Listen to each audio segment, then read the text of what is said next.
บายดีพ่อแม่พี่น้องเราทุกท่านในทั่วโลกมื้อนี้พวกข้าพเจ้าคณะปปลเดินทางมาเคลื่อนไหวโรเบิร์ตที่นครหลวงวอชิงตันดีซีพวกเราหาก็ออกจากการเข้าพบทางกระทรวงการต่างประเทศของสหรัฐนี่จะเป็นวันที่19กันยายน2022มาแล้วก็มาพบกับองค์การนิรโทษกรรมสากลเนาะพวกเราก็มาเดินทางมาสถานที่แห่งนี้ตึกอันสำคัญของทางสหรัฐการที่ได้เห็นอันนี้เป็นคณะของเราเนาะซูเฟอร์ทานมาโกสปิเซอร์โอ้เพิ่นเล่นเวียกหนักทั้งเว้นทั้งคืนติดต่อบ่พันทั้งเป็นซูเปอร์ทางหัวหน้าห้องการประสานงานผู้อำนวยการห้องการปปลพวกเราท่านจะซูเปอร์กันเล่นเวียกหนักติดต่อโครงการรายการพบปะต่างๆยานางคำแพนสุวรรณสารพวกแม่พี่น้องเราจะดูแลพวกเราเป็นไว้สุดควรสบายดีพ่อแม่พี่น้องเราวันนี้พวกข้าพเจ้าคณะปปลเดินทางมาเคลื่อนไหวอยู่ที่วอชิงตันดีซีวันนี้วันที่19กันยายนปี2022ค่ะก็ออกมาจากการพบปะทางกระทรวงการต่างประเทศของสหรัฐแล้วพวกเราก็ได้เข้าพบ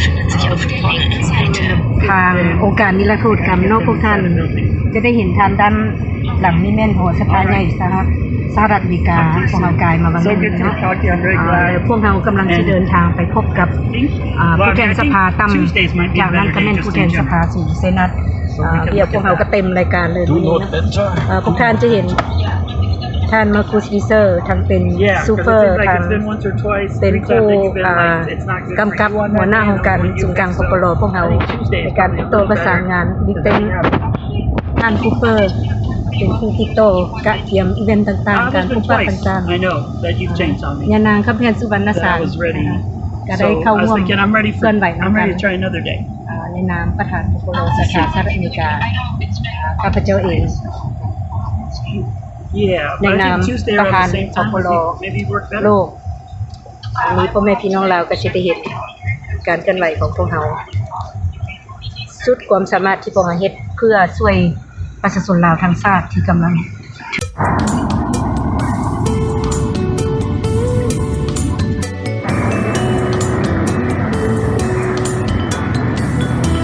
คณะผู้แทนองค์การพันธมิตรเพื่อประชาธิปไตยในลาวที่มีศูนย์กลางอยู่ประเทศเยอรมันได้มาปฏิบัติหน้าที่เวียกงานการเมืองอยู่นครหลวงวอชิงตันดีซีก่อนจะไปเข้าร่วมกองประชุมสมัชชาใหญ่สหประชาชาติที่นครนิวยอร์กจำปาทองมีบทสัมภาษณ์ดร.บุญธร จันทลวงศ์วีเซอร์ประธานองค์การดังกล่าวมาเสนอทานในลำดับต่อไป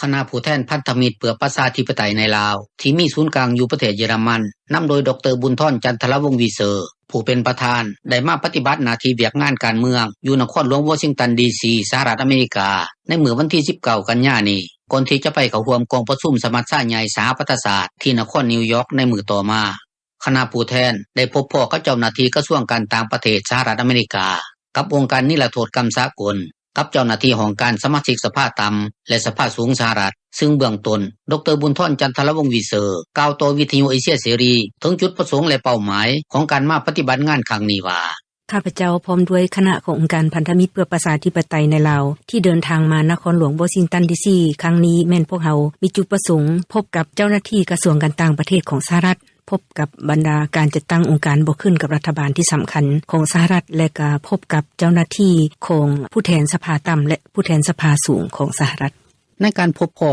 กับเจ้าหน้าที่กระทรวงการต่างประเทศสหรัฐอเมริกาในมื้อเช้านี้หั่นท่านและคณะได้ยกเอาปัญหาอย่างแน่นอนขึ้นมาหารือกันพวกเราก็ได้ยกเอาปัญหาสภาพการของลาวประเด็นสำคัญที่สุดแม่นปัญหาอิทธิพลของจีนของรัสเซียที่มาแห่งที่สุดในการควบคุมลาวเมื่อก่อนพวกเรามีปัญหาที่ว่าอิทธิพลของเวียดนามควบคุมลาวแต่ปัจจุบันนี้อิทธิพลของประเทศจีนและรัสเซียนี่กำลังแพร่อิทธิพลเข้ามาในลาวโดยเฉพาะแม่นปัญหาทางด้านการทหารบ่เพียงแต่ด้านเศรษฐกิจพวกเราได้กล่าวถึงปัญหาที่ว่าเศรษฐกิจของสปป.ลาวนี่อยู่ในระยะที่ว่าเตรียมจะล่มละลายเนาะซึ่งว่าปัญหาที่เพิ่นมีการติดหนี้กับจีนหลายกว่าหมดอยู่ในประเทศกลุ่มอาเซียน ปัญหาที่ว่าการฉ้อโกงของเพิ่นนั้นแก้ไขบ่ได้พวกเฮายังได้กล่าวถึงปัญหาละเมิดสิทธิมนุษย์อยู่ในลาวสปป.ลาวได้จำกัดสิทธิของประชาชนโดยเฉพาะในการแสดงความคิดเห็นและสิทธิทางด้านข่าวสารคนลาวผู้ใดที่ว่าได้แสดงความคิดเห็นหรือเรียกร้องเอาความเป็นธรรมก็ถูกจับถูกกุมโดยเฉพาะปัญหาคนงานลาว3คนถูกจับกุมถึง20ปีปัญหานางหมวยหรือนางห้วยเฮืองสยามบุรีถูกจับกุมถึง5ปีแล้วก็ปัญหาอื่นปัญหาการทำลายสภาพแวดล้อมพวกให้ก็ได้กล่าวโดยเฉพาะการสร้างเขื่อนบ่มีขอบเขตการสร้างเขื่อนตามลำแม่น้ำโขงอยู่ในจีนก็หลายพอแห่งแล้วอยู่ในลาวหั่นก็ยังสร้างขึ้นปัจจุบันนี้การสร้างเขื่อนในลาวถึง96เขื่อนและยังมีโครงการจะสร้างขึ้นไปติ๊กๆอันนี้พวกเราก็ได้กล่าวว่ามันมีความจำเป็นที่จะต้องได้มีการยุติการสร้างเขื่อนอันบ่มีขอบเขตไว้ในลาวซึ่งว่ามันเป็นปัญหาเฮ็ดให้เกิดภัยธรรมชาติแล้วก็ภัยที่ว่าสร้างปัญหาแก่ประชาชนตามลำแม่น้ำโขงนอกจากนั้นพวกเราก็ยังได้กล่าวถึงปัญหาการค้ามนุษย์ปัญหายาเสพติดเนาะปัญหาการค้ามนุษย์พวกเราก็ได้เน้นหนักคือว่าเมื่อก่อนแม่นการค้ามนุษย์แม่นส่งไปไทยเนาะแต่ว่าปัจจุบันนี้มันมีปัญหาการค้ามนุษย์เกิดขึ้นอยู่ในลาวเองโดยเฉพาะอยู่ในสามเหลี่ยมทองคำอันนี้พวกเราก็ได้ลงลึกเนาะการค้ามนุษย์ที่ว่าทางเจ้าหน้าที่ทางการสปป.ลาวนี้บ่มีความสามารถที่จะกวดกาได้เพราะว่าเป็นเขตเศรษฐกิจพิเศษที่เพิ่น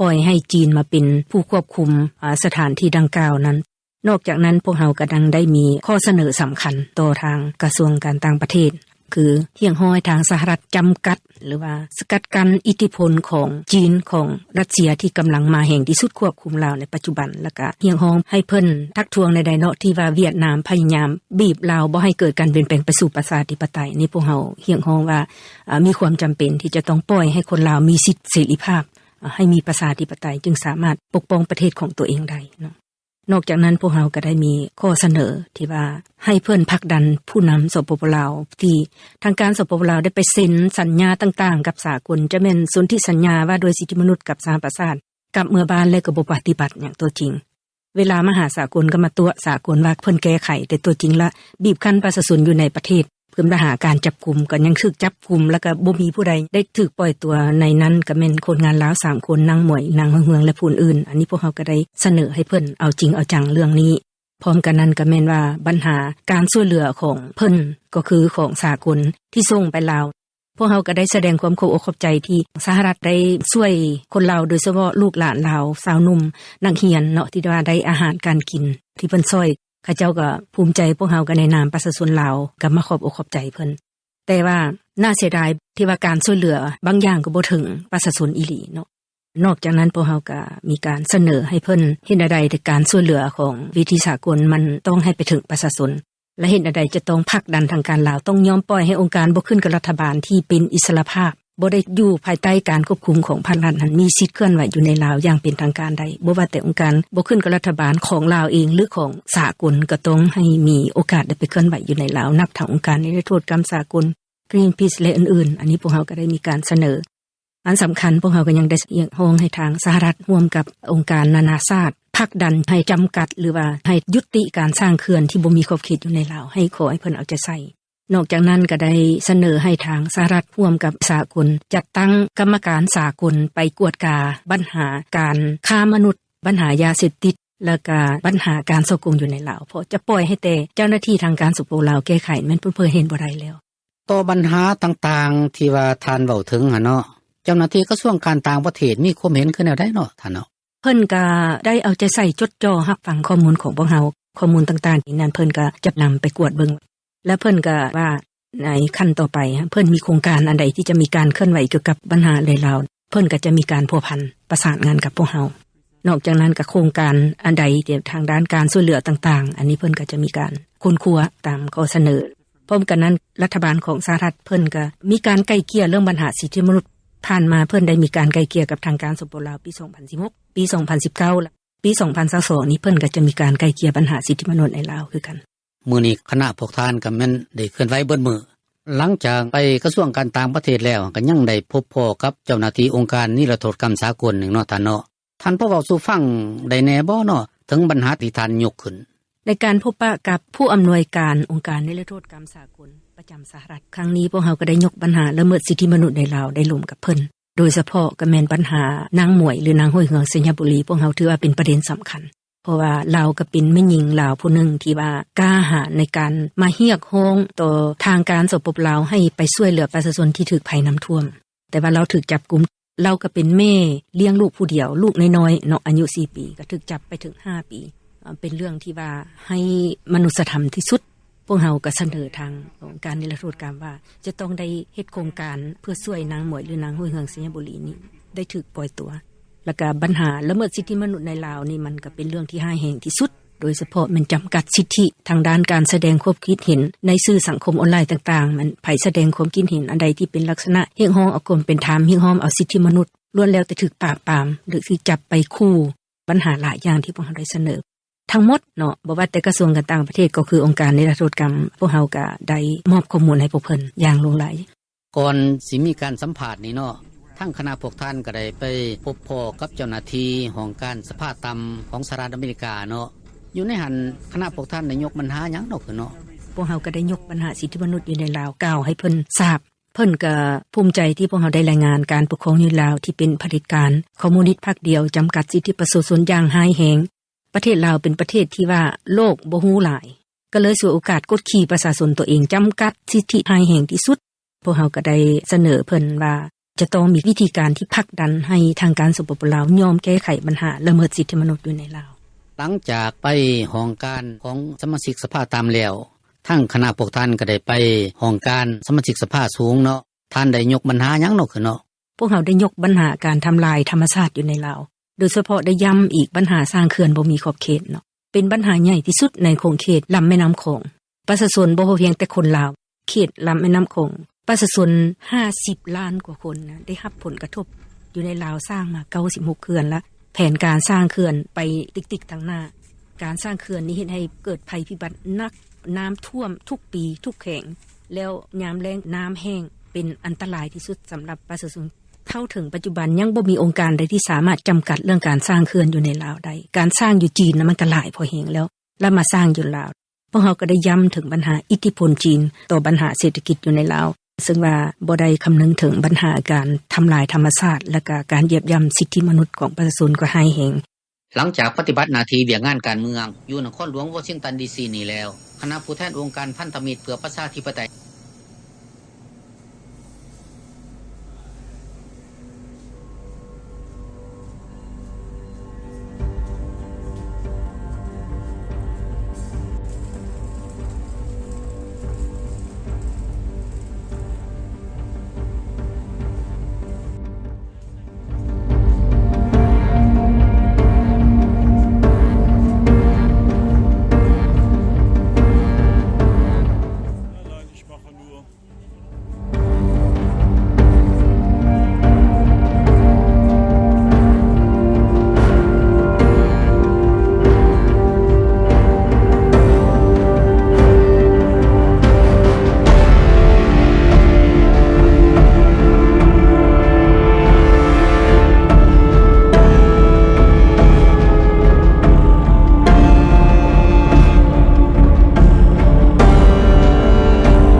We do not have violence against children. And meeting with Queen Rania saying, my biggest struggle is just to be able to talk about this topic. Or meeting with a Minister of Health from Africa saying, I'm a Harvard-educated Minister of Health. My husband beats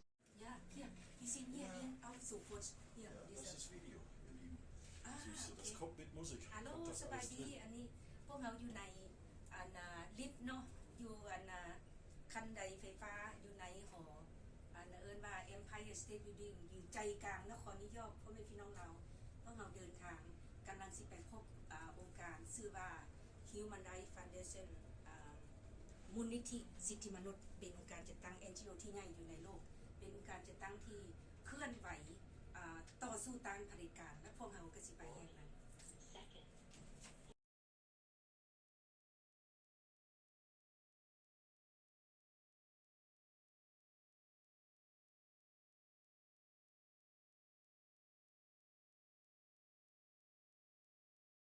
and bus. We saw a decline in GDP of about 10%. It was terribly painful. The banking system had been poorly regulated and began to fall apart.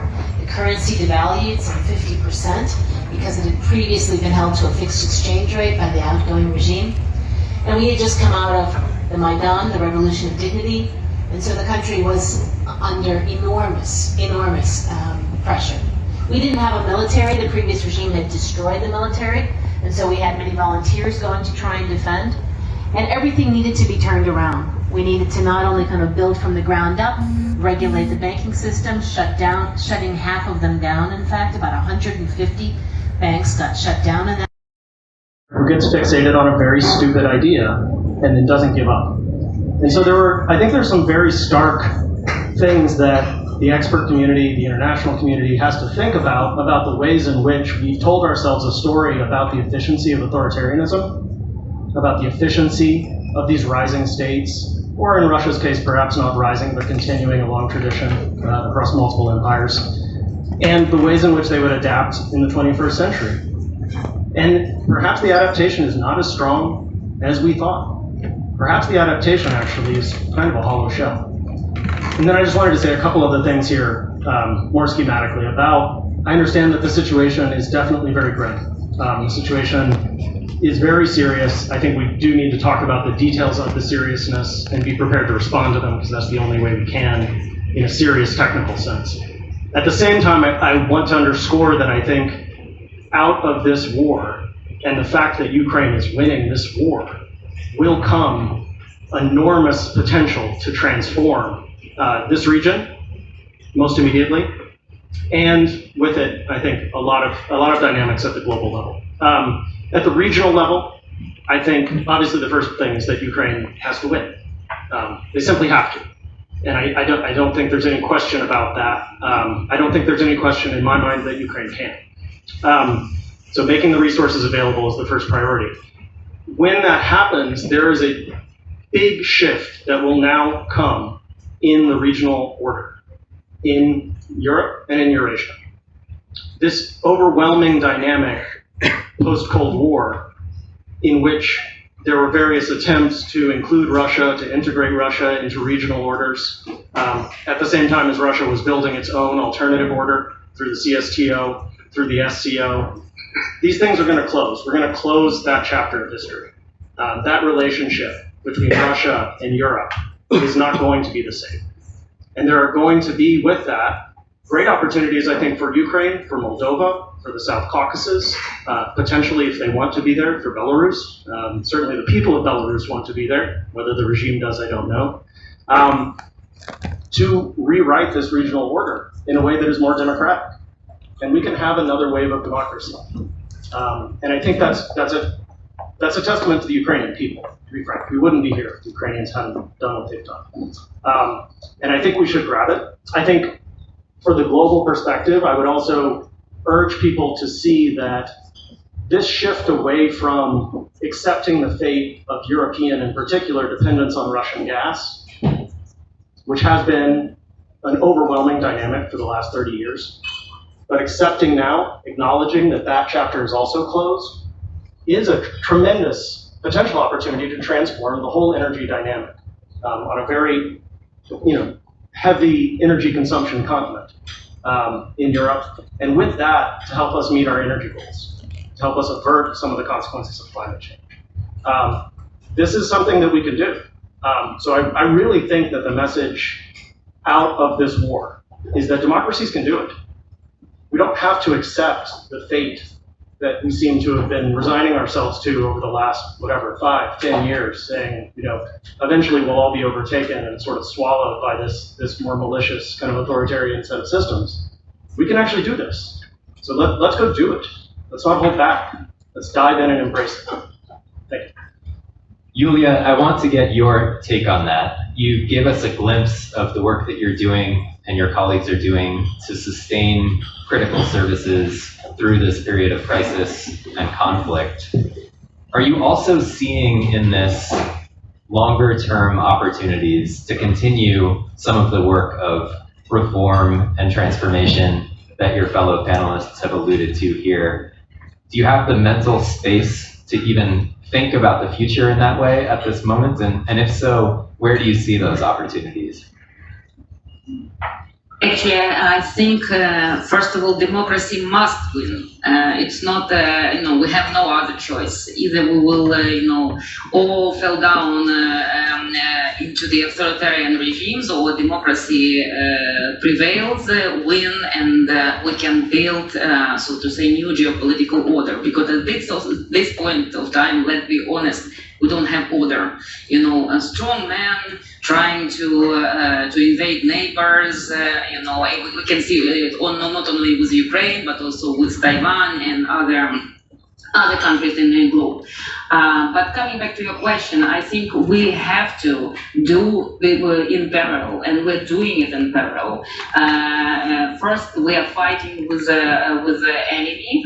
And the second, we are transforming and changing the country, including transforming and changing institutions. So despite the war, the parliament passed over 600 bills and big bills as well concerning now, this particular topic of food security and food availability is front and center. It's absolutely now on everyone's minds. It's on the news nightly. It's in the newspapers daily. So that's a good thing. We're in a perfect storm. However, this is not going to last. So we need to strike while it's hot. And my meetings, to answer your question, my meetings here have been all about how can we help? And if they were in need of help, can you help me? So it's not that countries aren't willing to help at all. It's that we need more. And I'll pick a little. I won't pick on it, but I'll rat it out a little bit.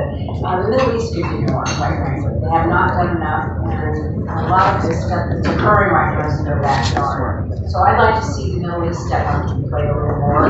And I'd also like to see some of our Asian countries step up a little more also. But listen, we're in a time of crisis, and as always, the United States of America is leading the way. We're the largest number by far in the agencies, and there are folks on the ground who are doing a good job, but we just need more. That's always the case. And of course, a theme, here at the Devex event, as well as UNGA in general, is sort of this "you make yourself perfect storm" in this confluence of COVID, conflict. It's all coming together, and obviously there's an opportune time. I'm going to add one more word to it too, and that's corruption. And those of you who've been on the ground and deal with these issues every day, you do know that corruption is a large part of the life. In many countries, it gets siphoned off, the money gets siphoned off, especially food and water also. So that's a whole, I have my other seat all of this. And from a diplomatic perspective, what can a country like the United States to incentivize governments where perhaps corruption is unfortunately the norm to change their practices? If I had that answer, I'd probably have a huge penthouse down there. It's more in incentivizing them to be good. And also, and I'm not above using shaming them for not. I'll use a perfect example for this, Madagascar. I was there not long ago, and it's a terribly poor country, and especially the south, which is where I was. It has no water, it has no agricultural aspects at all, and it's just people kind of waiting around to die, quite frankly. And I was told there was this pipeline that was this great pipeline that's going to bring water, and it is bringing water.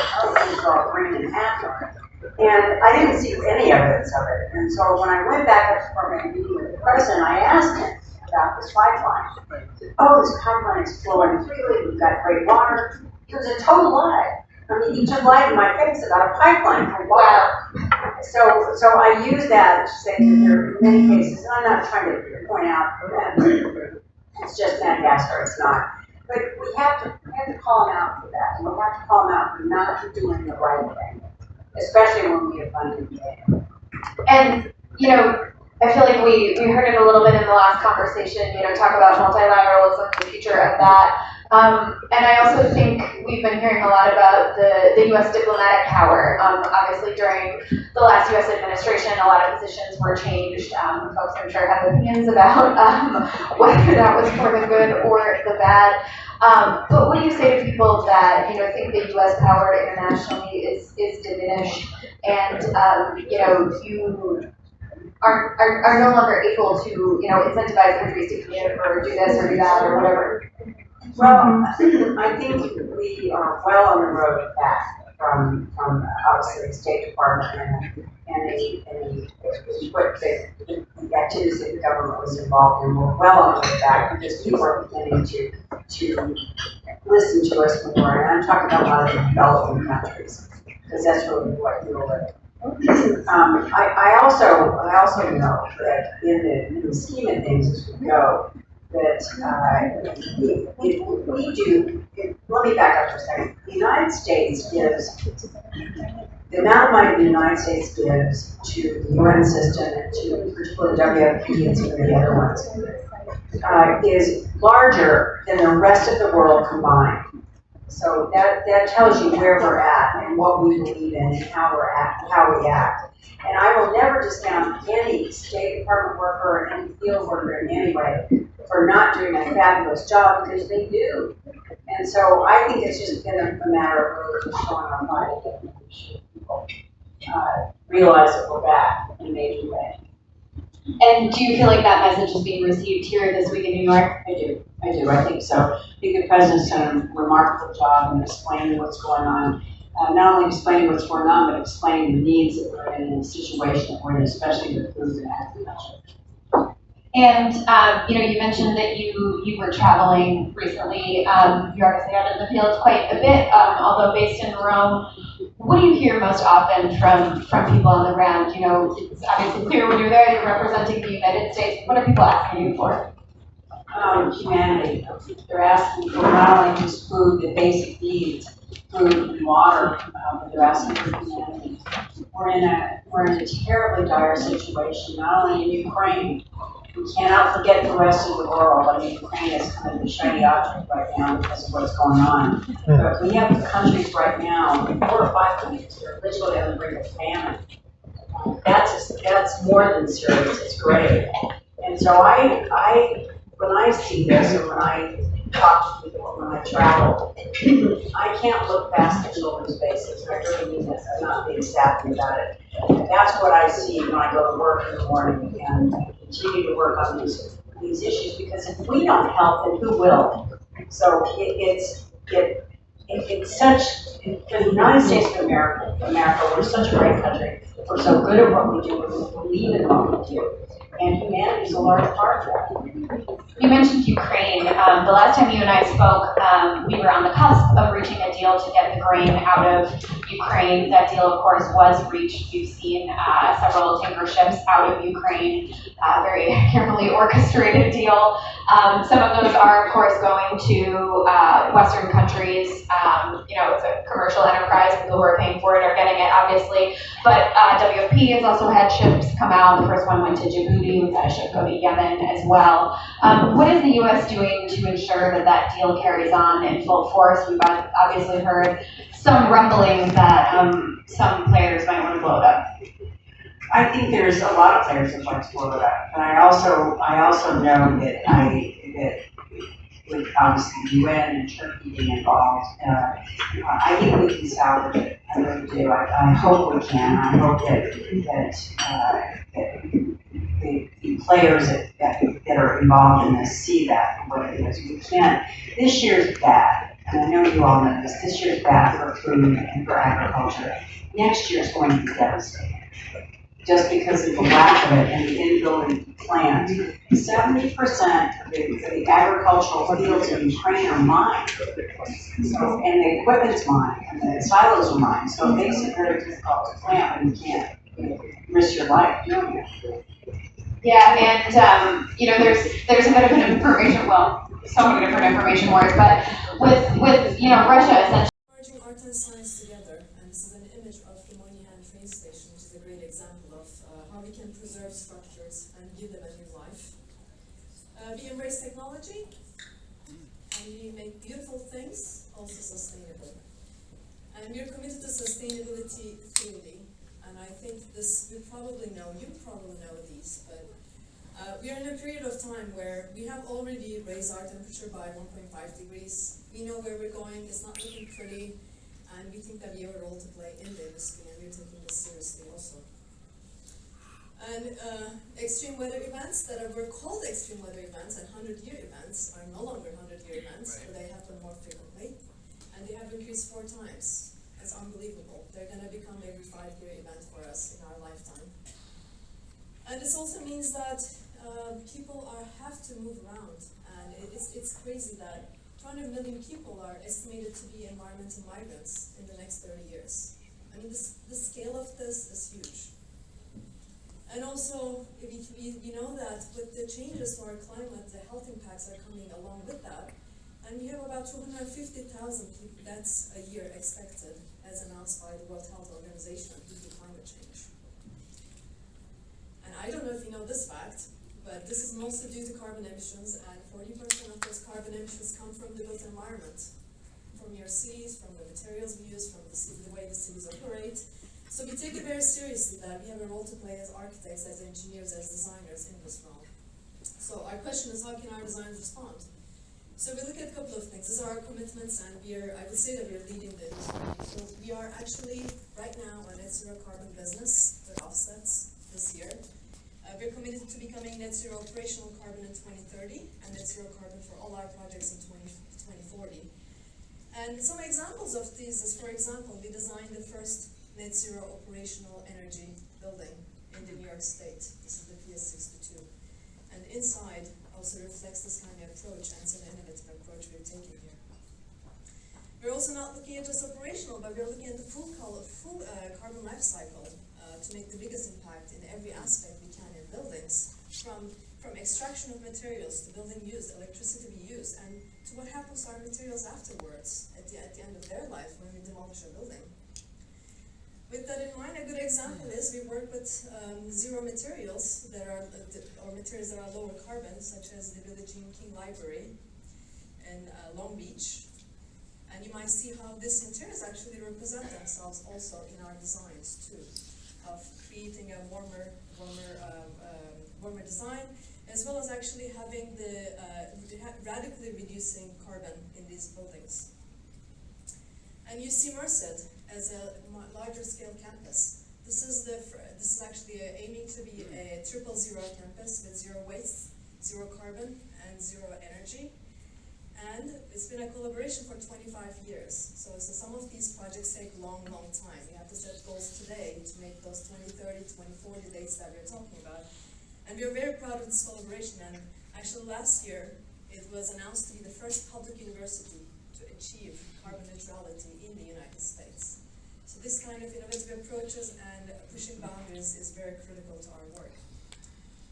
And we do this in every project. For every project we do, we look at their operational, embodied, and whole life carbon emissions literally every single month. And we monitor them actively. You can see that every project has a chart we craft, and we try to reduce it actively, look at design strategies we use, look at what else we can do by collaboration, by innovation, every project that we design. And finally, we even go beyond, because we don't believe that net zero is enough. So we say that I'm going to present a project called Urban Sequoia, and we believe that net zero architecture is just not enough anymore to address climate change and carbon emissions. So what if our buildings acted like trees? Can our buildings actively absorb carbon from the atmosphere like trees do? Can we actually create a forest of buildings that do this? And we do this by integrating biomaterials, nature-based solutions, and also technological innovations such as direct air capture technologies, such as algae, microalgae systems, and such as systems like materials like BioBrick. And I'm going to show a short video here. Hopefully this gives you a good indication of what we're aiming to do here.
Because it is a huge challenge. It is a huge challenge. I'm really grateful that we have fantastic faculty here as well as students who are taking on those challenges.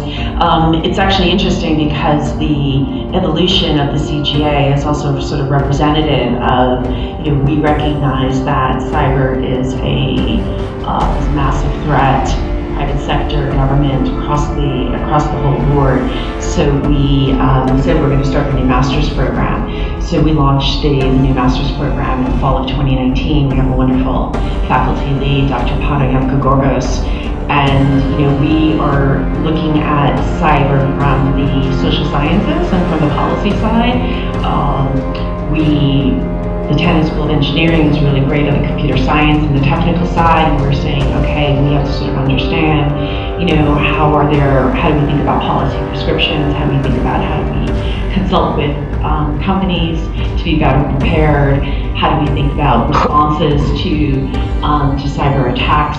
So we've seen Chris Ankerson, who was here just a few minutes ago, in his class, he'll teach asymmetric warfare, right? We have cyber we think about digitalization and all of the extraordinary opportunities that access to digital information has brought us, and yet there's still the weaponization, right, of data, of information, weaponization of the internet.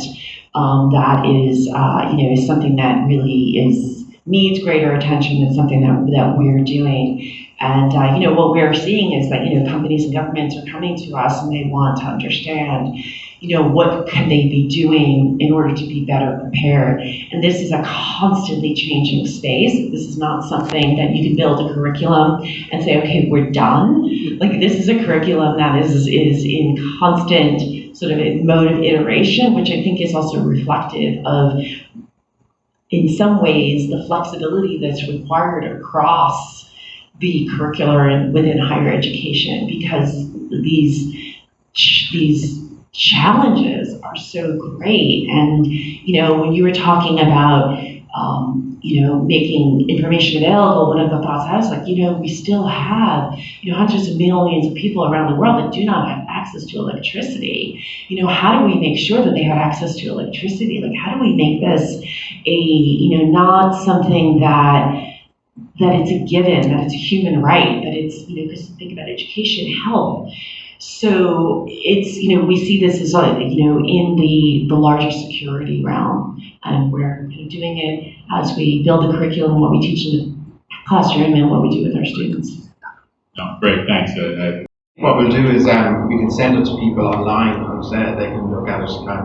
So I'm going to talk to a different set of things, right? So the first thing, I think it is worth people online looking at Jeffrey Sachs's opening to the Solutions Day of the Transforming Education Summit. Okay, it actually was trending on TikTok, etc. So, but it really just pointed out, education as the great enabler.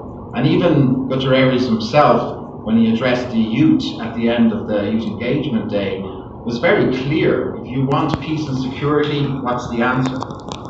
Education. If you want us to be able to address the great global challenges in sustainable development, including the Paris Agreement, what do we need? We need education, and he kept going on. But I guess what Jeff was pointing out, though, is that education is so important. Why is the focus not there? Why has it never really been until the 77th General Assembly where we've actually put a spotlight on it? Why are we not putting the money where our mouth is? I mean, and he was showing the arithmetic of public expenditures and the focus of the international financial arena. And honestly, we've never really had a global fund for education, and we've never really had that emphasis on education. So that's one thing with the homework. The professor's coming out of the first homework. The second thing I want to say is that just listening to the other speakers, I'm an academic and I work in a university, but I do recognize some of the issues that have been brought up. So the first question that was brought back to me was, I used to teach mathematical economics for economists. For governments and consumers.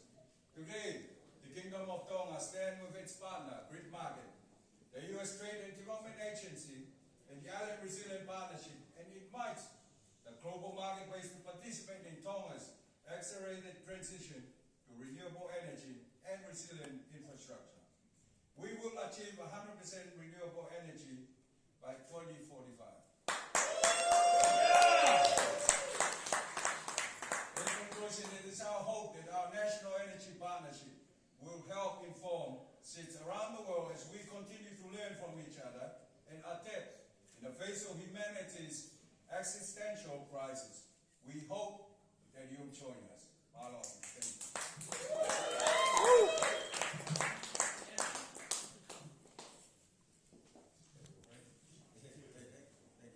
Thank you, Prime Minister. And with that, actually, Mr. Prime Minister, if you would join us again, I want to invite you back on, as well as Nick Davis, CEO of the Grid Market. We're going to do a brief spotlight on the state of the Kingdom of Tonga's National Energy Transition Partnership. Well, gentlemen, to kick things off, Mr. Prime Minister, 8 years ago, you served as the Minister of the Environment. Now you find yourself as Prime Minister. Could you tell us about what the transition has been in Tonga towards its renewable energy and resilient infrastructure goals during those 8 years? Well, to sum it up, frustrating. And it's just been highlighted by what happened lately with the Ukraine-Russian war. Fossil fuel went up, and instead of 30% renewable energy generation, we're back to like 19 or 18%. And so we believe that we should do something better. And Grid Market actually put forward something that we always want to do, actually getting the right mix given the current situation that we're in, the economic situation that Tonga is in, which is why we're very happy to actually work with Grid Market on finding what's the right mix for Tonga, especially when we're aiming for 100% 2045. Probably do it sooner, but 2045 will be better. And so, Nick, about Grid Market, so there's a lot of financial institutions, developers here in the room. How does Grid Market distinguish itself from those other players that are a part of this puzzle that needs to be put together in order for countries to actually achieve these goals? Great, and I promise as the least distinguished speaker tonight, I will give the fewest words. But really honored to be here. Again, Matt and the Island Resilience Partnership and Alliance for hosting this, as well as Trammell Crow and EarthX, and of course our partners, especially Tonga, the Prime Minister here, coming all this way, as well as Ambassador Tone, who's really spearheaded this partnership. Really, the main kind of caution that I would give countries making this transition is look at the full capacity of your entire nation. Look at every parcel of land, look at every property, look at every piece of generation. Oftentimes, donors come in with an agenda to do maybe one project, or an IPP or a developer comes in and says, we're going to do the easiest possible project on an available plot of land. That's effectively a trap. It means you don't reach economies of scale. It means you don't bring in the best financing that you can bring in, and it means you ultimately don't achieve the biggest goal. So looking out across the entire territory and developing that right mix of technologies, really looking at the full power of every parcel of land and every property, and looking at the entire grid and finding holistic solutions is the way to achieve not only the NDC targets, but exceed it and do 100%. And then go beyond 100% so we can electrify these perfect territories for electric vehicles and other modernization technologies. So looking at everything holistically is the only way to do this right. Yeah, and unless you're in the space, I think that was an overwhelming amount of information. But one of the things that I think makes Grid Market's approach so unique in this space is that effectively what you do is you work with governments to properly harness their data to better understand not just how to accelerate their national energy transition, but how to optimize it. It is technology agnostic, and it's really tailored around the needs and the priorities of the government. And we're talking about the Kingdom of Tonga, of course. Mr. Prime Minister, you mentioned that you actually are now back sub 20% renewable energy.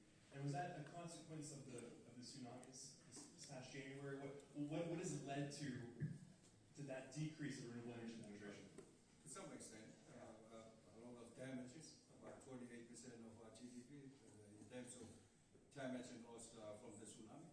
But I think the more important question is that, I mean, if we're going to invest this much money on this much resources on energy and trying to get to 70 or 100% by 2045,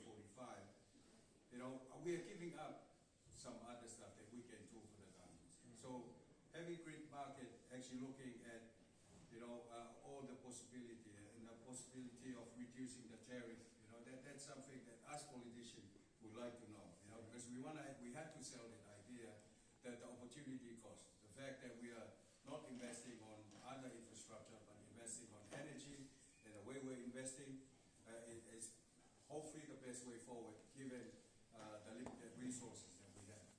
And I know next week, of course, President Biden is hosting Pacific leaders for a summit at the White House.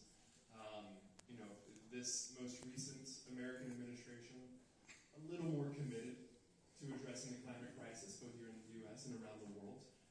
But a tangible example of that was actually announced at EarthX this past April, when the director of the U.S. Trade Development Agency, Director Yvonne, came to Dallas and announced in partnership with Ambassador Tone that the USTDA would actually be giving the Kingdom of Tonga's national energy transition a $1.5 million grant to help support and accelerate that effort.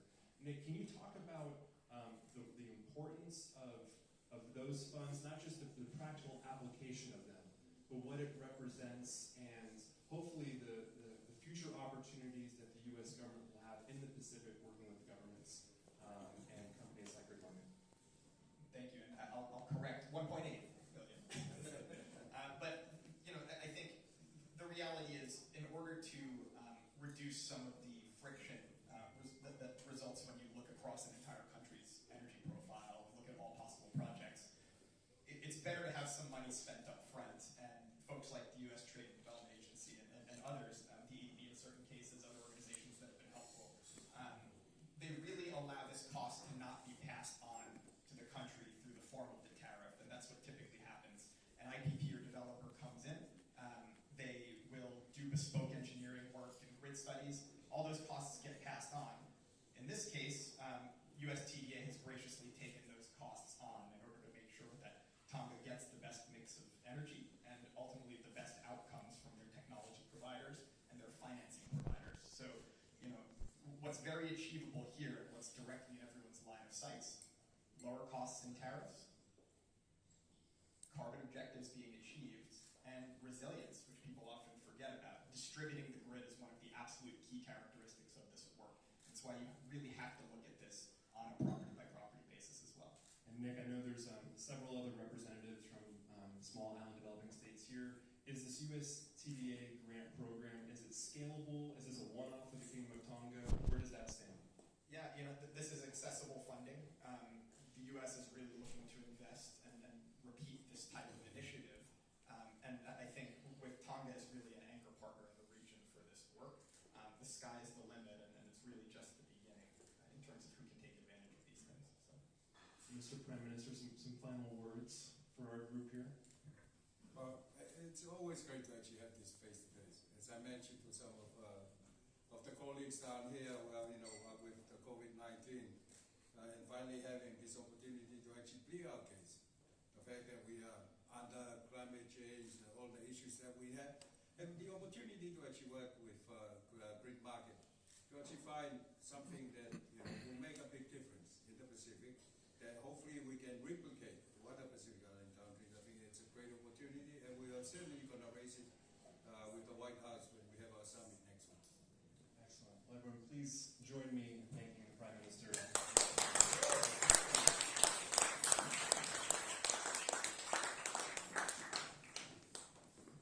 I want to ask.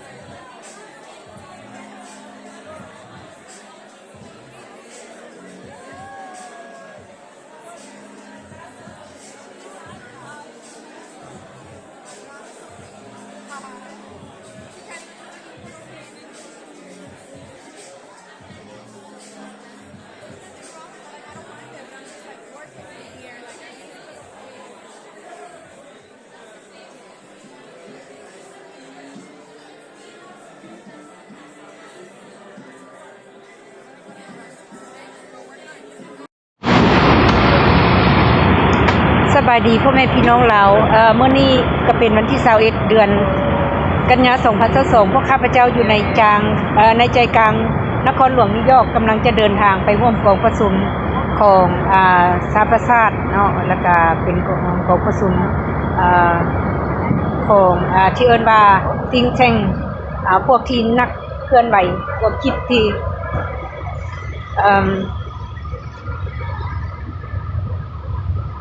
And you've pointed out how those must be upheld.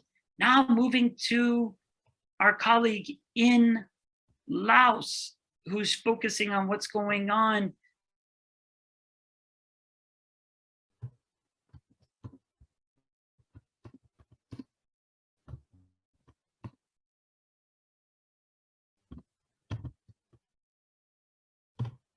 Vietnam, they are particularly interested towards Chinese investors.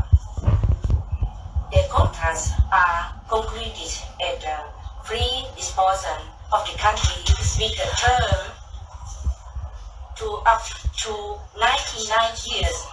According to our survey, about 45% of Laos land area is foreign owned. Corruption is present in almost all cases of land grabbing. In most land grab crime, money goes to corrupt officials so that they can then grant land concessions to foreign companies and initiate forced administration. Anyone who protests against the land grab is immediately arrested or threatened by members of the Lao authorities. Prime Minister Khamphene Souvannasane has also criticized land grab and corruption in the country. Such criticism has a certain tradition when new Prime Minister taken office. In the past, commodity reformers to combat abuse. Unfortunately, these companies will fight with exactly others where the cases of corruption. China influence in Laos. The government of Laos, PDR, has made concession of land to China and soft leases with term up to as long as 99 years in many provinces in the north of the country, where, to example, to the area of the Gold Standard under the issues of a special economic zone. China built Chinatown and casino to be populated by hundreds of thousands of Chinese without Lao people having any right to create. This is a new kind of colonialism. In recent years, the influence of China, especially military, has in Laos become increasingly larger. Deforestation. Despite agreement with the EU and other countries to stop deforestation, the overexploitation of the rainforests in Laos continues. It is true that deforestation by Vietnamese companies for the pursuit of transport and further processing in Vietnam is declining. However, this trend is not because the Lao government is stopping it, but because there is a lack of economic forest land to clear. In other words, there is hardly any forest left to cut down. Deforestation that is now being carried out on a large scale is mainly due to the mega projects of mostly foreign entertainers. Environment destruction in Laos. The massive deforestation of the rainforest and the replacement of the rainforest with monoculture such as rubber or banana trees have upset the ecological balance. In addition to the deforestation, there is also the poisoning of the river by mercury and other chemicals.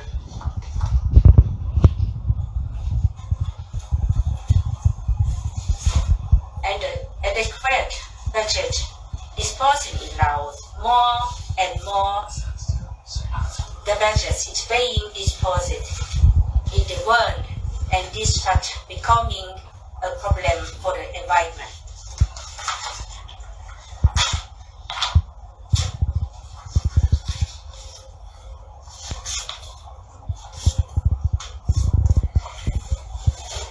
Deforestation through dam problem and disaster. Climate policies, particularly tropical issues worldwide, are noticed by most countries. The People's Republic of Laos has developed into one of the worst climate killers. The government of Laos advertised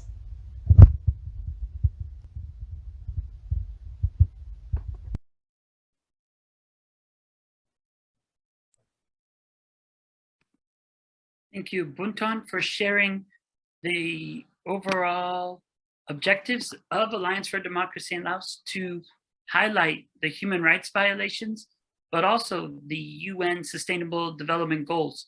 What you shared with us also was able to bring in beyond SDG 15 of life on land, but also really make sure that SDG 16, peace, justice, and strong institutions, could be raised, as well as people are human rights defenders standing up to protect their sacred ancestral homelands, but then having a government being influenced by multinational corporations, as well as major powers in the region, in this case, China, with its influence on the basic policies of what's happening inside Laos. We thank you for addressing those, but also you raise an important point that UNESCO, United Nations Education, Science, Culture, has designated certain places World Heritage Sites, and that these practices that are being taken place today are actually destroying potentially the home of the people, but also challenging its status as a World Heritage Site. So we appreciate all that you shared about Laos, about the work of the Alliance for Democracy in Laos. And we look forward and thank you for participating in the UN Sustainable Development Goals and Global Human Rights Conference that happens every year here at the UN General Assembly. We know that Laos is a one-party political government that does not take into account the will of its people, but we appreciate your bravery to always speak truth to power and make sure that the world is aware of what is happening in the heart of Southeast Asia. I think what's also very important that you shared, Bounthone, is that there are renewable energy alternatives under SDG number 7, that there could be solar, there could be other things. And your example of these dams that you share, that there's 96 already constructed.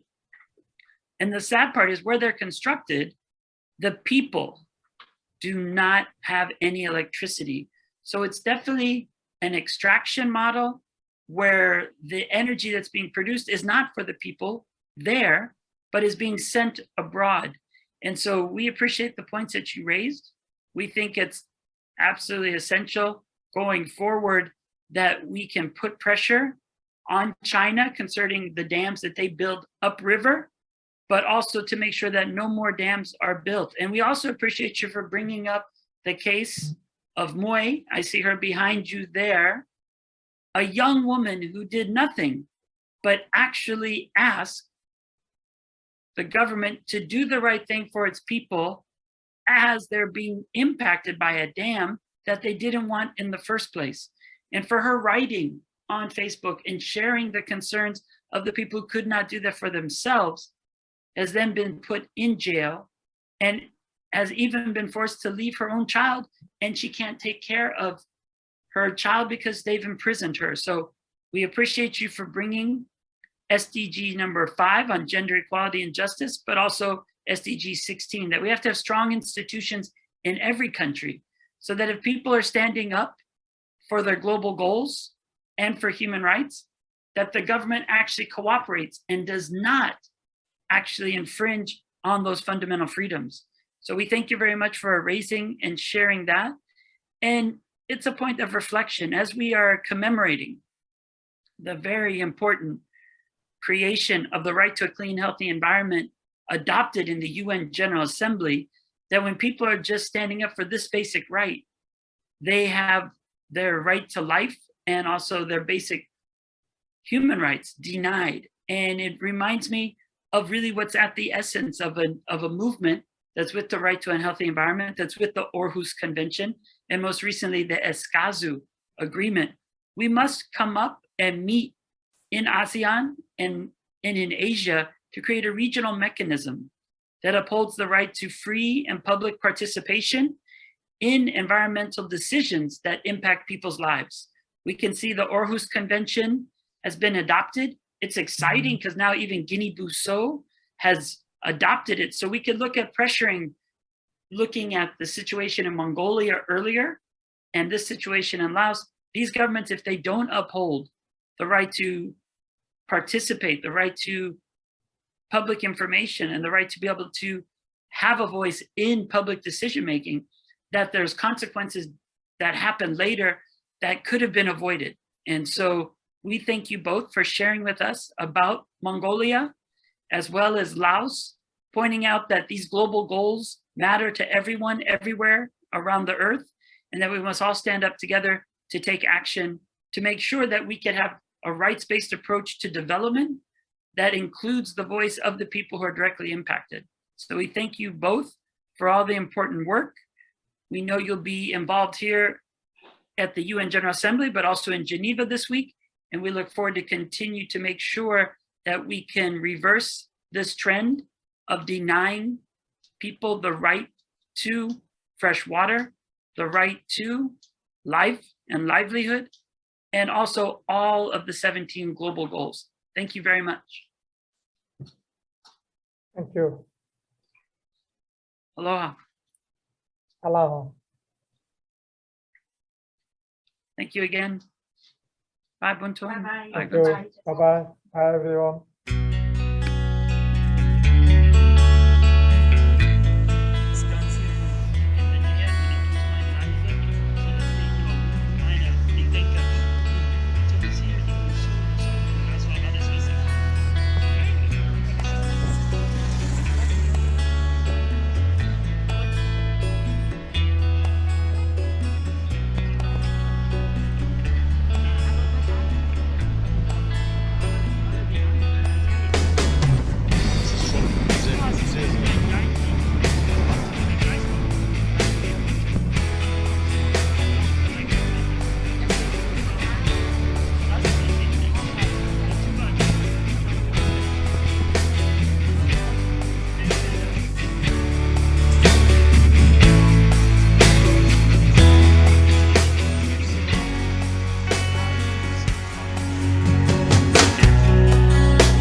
มื้อนี้พวกข้าพเจ้าอยู่ใจกลางนครหลวงนิวยอร์กมื้อนี้ก็เป็นวันที่21เดือนกันยายน2022เนาะพวกเราก็ออกจากการจัดไซต์อีเวนต์ของพันธมิตรของเราร่วมกับองค์การ NGO ของประเทศมองโกไลก็แล้วท่านจัสซูเปอร์เป็นพิธีกรพวกเรากำลังเดินทางจะไปเข้าร่วมกองประชุมขององค์การจัดตั้งสากลที่เพิ่นจะมีการค้นคว้ากันเรื่องเทคโนโลยีและประชาธิปไตยอยู่ในโลกพ่อแม่พี่น้องเรากองประชุมสามัญชนใหญ่อาชาติกำลังดำเนินงานกันอยู่เมื่อวานนี้ก็เป็นประธานาธิบดีสหรัฐท่านโจไบเดนก็ได้กล่าวคำปราศัยในกองประชุมสามัญชนใหญ่สหประชาชาติเวลา30นาทีพวกเราจะมีการจะส่งวิดีโอบทปราศัยของเพิ่นมาแจ้งให้พ่อแม่พี่น้องลาวทราบตามหลังพอกันในโอกาสต่อไป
God help us.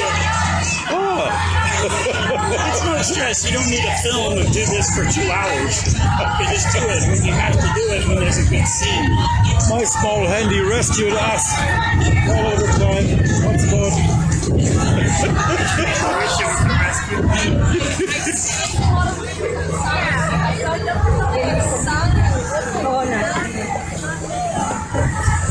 Ja, wir müssen schon nah beieinander bleiben, sonst hat Joshua den Hotspot weg.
การสร้างเขื่อนภูมิขอบเขตการที่พวกผู้นำพรรครัฐปล่อยให้นายทุนต่างชาติจีนเวียดนามทำลายที่ดินทำลายธรรมชาติสร้างความขัดแย้งในเขตแม่น้ำลำเซและยังไม่พอยังมีการจับกุมลูกหลานที่กล้าหาญออกมาร้องขอความช่วยเหลือโดยเฉพาะคือนางหวยหรือนางหวยหลวงชัยบุรีที่ถูกจับกุมในปี 2019 และถูกตัดสินลงโทษถึง 5 ปีฉะนั้นการประท้วงเพื่อแก้ไขปัญหาการประท้วงเพื่อปกป้องธรรมชาติอยู่ในทั่วโลกและอยู่ในลาวก็เหมือนกันพวกเราเข้ามาร่วมประท้วงกับบรรดานักเคลื่อนไหวต่อสู้ในทั่วโลกเพื่อปกป้องธรรมชาติของโลกหน่วยนี้หากมีการปกป้องธรรมชาติโลกหน่วยนี้มันจะเกิดภัยพิบัติอันที่ร้ายแรงฉะนั้นจะต้องมีการเคลื่อน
ภาครัฐบ่มีสิทธิ์ที่จะจับกุมเจ้าดังนั้นพวกเราจึงทวงให้ผู้นำภาครัฐโดยเฉพาะเจ้าหน้าที่ท้องถิ่นจงปล่อยตัวนางหวยในนั้นด้วยของเซนบุรีอย่างที่ควร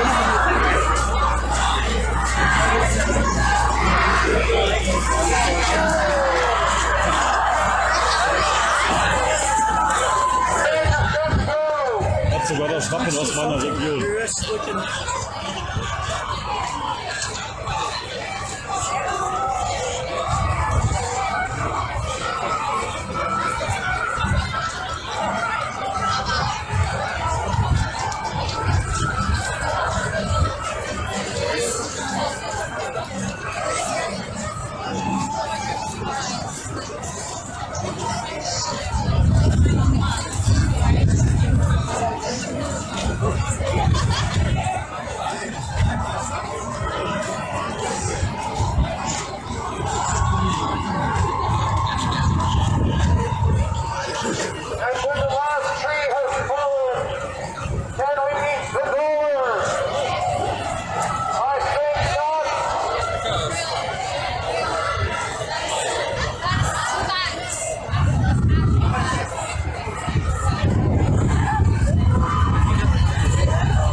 Imanaya.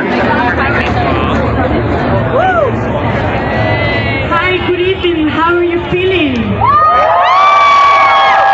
Hermanos y hermanas del mundo, hijos e hijas de la Madre Tierra. Sisters and brothers of the world, children of Mother Earth. En este tiempo, el 21 de septiembre, en los Andes celebramos el tiempo del Quillarraimi, el tiempo de la feminidad. Así que en este momento vamos a disponernos para poder saludar Our brain so we can think good. Asimismo a nuestra boca para hablar bien. Same time, let's bring it to our mouth so we can speak correctly. Y así también a nuestras manos para hacer bien. Let's also bring it to our hands so we can make correct things. Y así también a nuestros pies. Also to our feet. Para caminar bien. So we can walk well. Esto es la economía del buen vivir, estar bien, no acabar con la madre tierra. Este modelo capitalista ya ha acabado como 2 planetas, pero no ha resuelto el hambre de los pobres en el mundo. Por lo que invito, hermanos y hermanas, a equilibrarnos entre lo que hacemos los humanos y la madre tierra. So this is the economy of the well-being. The capitalist model has already finished 2 worlds, but they haven't helped the marginalized and frontline communities. Y quiero finalizar con un... Destruimos nuestra vida, nuestro planeta. If we don't have respect, we destroy our life, our Mother Earth. Para nosotros no es difícil ser cultura de respeto. For us, it's not difficult to have a cultural respect. No se necesita ninguna fórmula para aprender y saber respetar. We don't need any formula to learn how to respect. Soy alumno de una verdadera universidad y no de especialidad. I am a student of the true university and not a specialty. Soy una persona que nací para servir y no para destruir. I'm a person that was born to serve and not to destroy. Al contrario, construir. Opposite, to build. Reconstruir. To rebuild. Nuestro planeta our planet está en crisis. It's in crisis. El hombre es responsable de todo. The human being is the responsible of all of this. Ich wusste doch, dass ich was vermisst habe. Jetzt ist es da. I love you. Finalizo diciendo, todos somos hermanos. Hermanos en la tierra. Usted tiene los huesos, tiene la carne, tiene el pelo. Ahí somos hermanos. Somos hermanos en el agua, porque usted tiene la sangre. Somos hermanos en el viento, porque en nuestros pulmones está el aire. Somos hermanos en el fuego, porque tenemos energía en nuestra vida. Por lo tanto, nadie es más que nadie. Todos somos hermanos. Muyundi Yahualcanchi. Yupaychan. So we are all brothers. You take and take and take until we birth our babies into the same water as our dead. And even then, you gather like vultures and feed on our helplessness. In your charity, you make profit. I tell you that there has been a massacre and the land will never be the same. The soil will never grow the same. The hum of mosquitoes has changed the color of the sky. And the sickness of your dreams will haunt you in every lifetime. And you tell me that a new UN proposition, some politicians lie, that you cradle between your mouth and your ear, the bridges you will make after the bombs.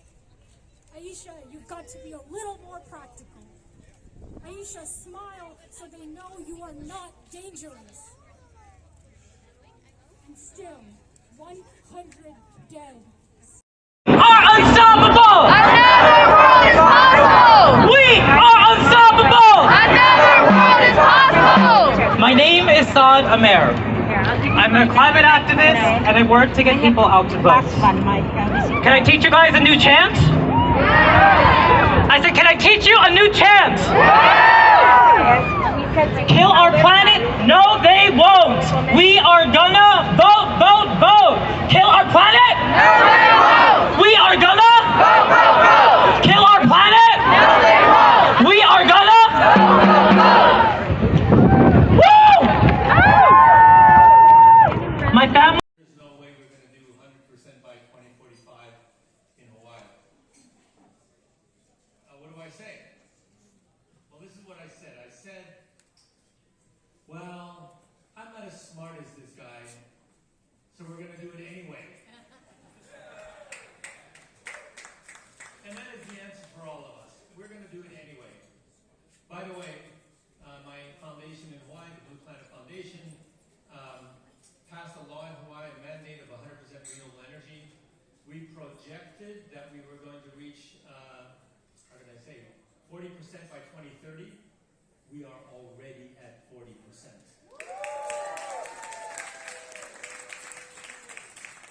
12 other states and territories copied our legislation, and that includes California, Illinois, New York.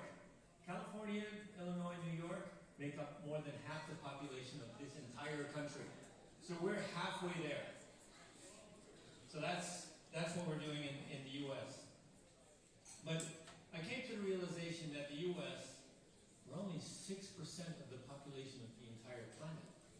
So if the rest of the planet doesn't also do this, we're just not going to make it. So I started the Blue Planet Alliance to do what we did in Hawaii. By the way, it isn't just a mandate.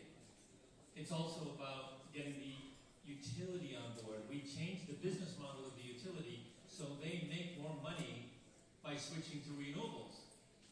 They went from being our worst enemy when we were trying to pass the legislation to our best friends today. Because we're all going in the same direction and we're totally going to kill that. 2045 is just a date in the future. And we're probably, the electric companies already said that they can do it by 2040, and they're acting like they're going to do it by 2035.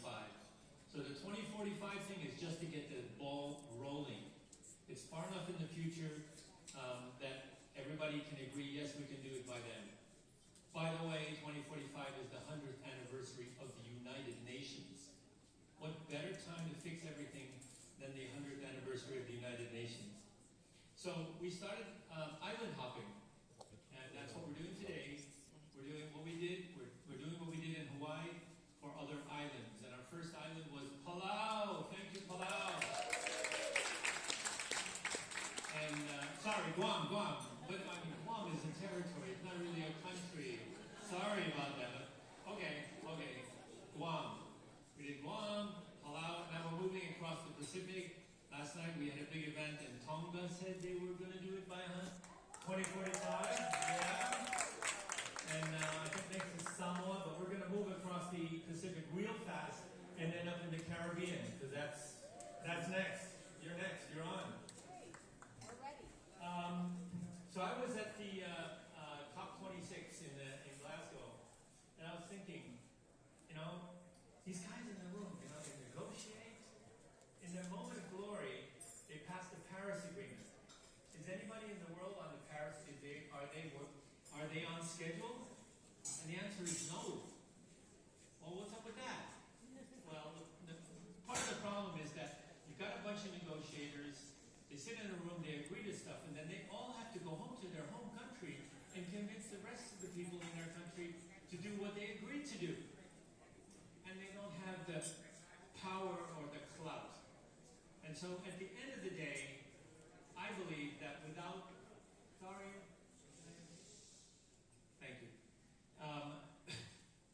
without the people behind them, politicians can't do it. So it's really up to accomplish what we have to accomplish.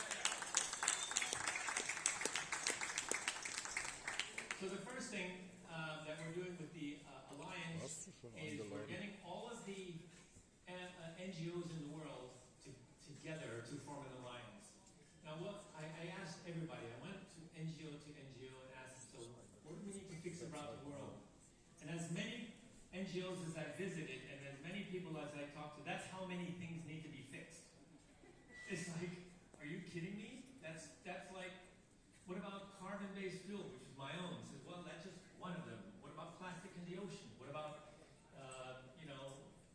equality in the world, et cetera, et cetera. So we thought about what can we do to capture everybody, and the mission that we came up with to capture everyone is to create a world in which humanity and nature live in harmony. So we will be signing MOUs with some NGOs today, and if there are any NGOs out there that would like to join us, and that's all it says is that we agree to work together to create a world in which humanity and nature live in harmony.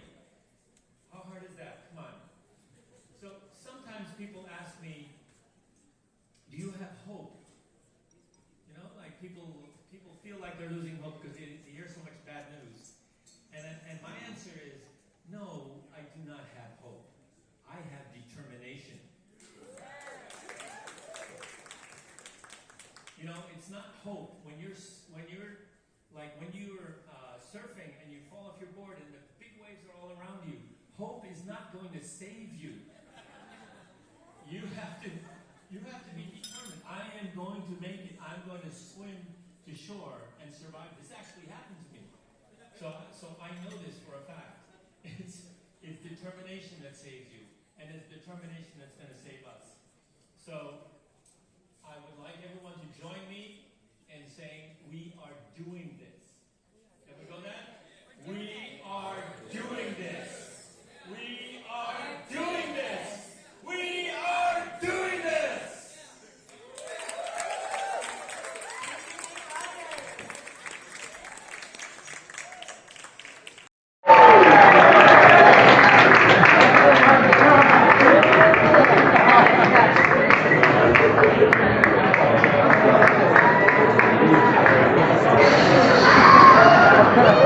So folks, EarthX is really proud. We're the official nonprofit partner of the Don't Choose Extinction campaign. And as part of helping convey how Frankie feels, we're going to be joined by EarthX's very own Chet Monday, our youth advisor, who actually has perfected, is it Dinoese? Dialectic. Hello everyone, my name is Chet Monday. I'm the Director of Youth Partnerships for March for Science and a Youth Advisor for EarthX. Thank you all for joining me and my great friend Frankie here. Yeah, that's right, Frankie. Now, Frankie has a few words for y'all, but in order to understand what he is saying, I'm going to need to translate. So, Frankie, for our first question, and Matt, do you mind that Frankie doesn't knock over this very expensive microphone back there? Yeah, right, I bet you didn't see that back there. All right, so for our first question, Frankie, what we all want to know is, what is your message to world leaders attending the UNGA this week?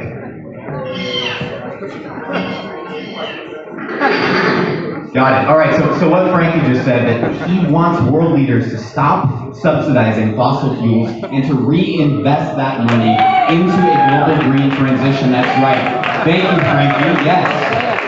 Right. All right, Frankie, my second question is, why now?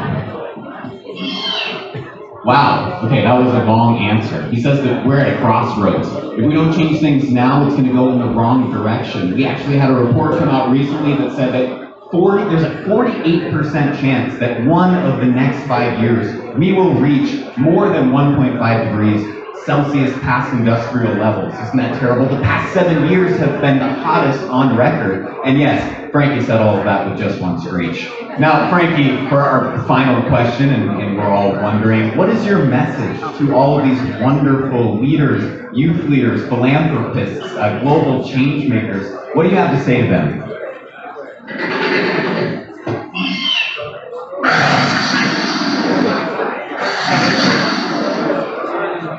The time is now, folks. The time is now. Thank you to Frankie the Dinosaur, and I'm going to hand it back off to Matt Nation. Thank you, Chad. Thank you, Frankie. We, of course, encourage everyone to go take pictures with Frankie and shout out to Frankie the Dino on social media. And look, to close this out, I wanted to bring up one final guest, and then we'll get to that.